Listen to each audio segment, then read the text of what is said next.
Guy. Bonjour, as we say in Silicon Valley. Great. What would be your personal, above all, rule if you have just to choose one? For an entrepreneur, obviously? Yes. I think the most important rule is that you never ask people to do something that you yourself would not do. Yeah. So if you're asking a restaurant owner to do something that you wouldn't do if you owned a restaurant, you're going to fail. Yes. That's a very good test for what you ask your customers to do, what you ask your employees to do. That's a very good test. That's probably the best test. Assuming you're not a nutcase who will do anything. Okay. And do you feel entrepreneurs from Europe are different from others, for example, Silicon Valley? Well, I don't know if you can categorize entrepreneurs by geographic area.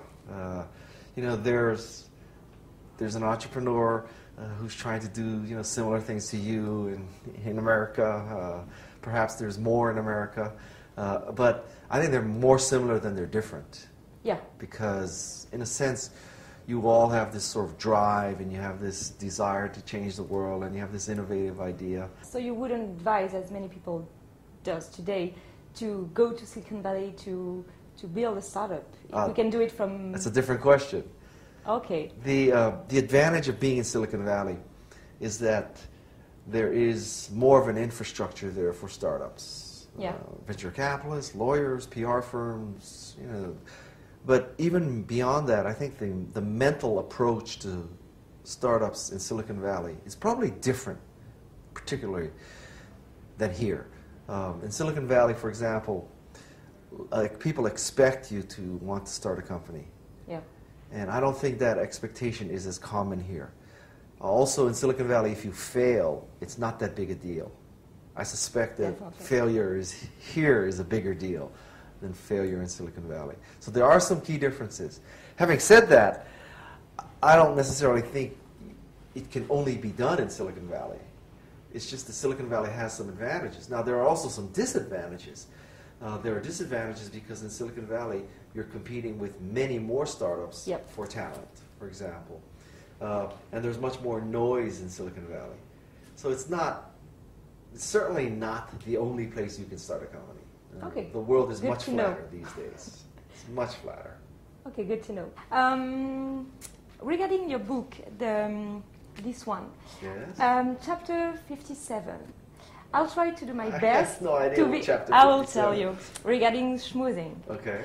And I'll try to be a good schmoozer. Okay. So what can I do for you? What can you do for me? Maybe find a restaurant? Yeah. Maybe something else? What would it be? Well, what you're alluding to is, I think that what makes a person a good schmoozer or a good networker is not that they have an attitude of what can the other person do for you as much as what you can do for the other person. That is what makes a good schmoozer and a good networker. So when you go into a meeting or you go into a social setting, you should always be thinking, how can I help the other person? Which is very different. Most people are thinking, how can that person help me? Help me, yes. And that's the difference between a great schmoozer and a lousy one. Okay, nice to know.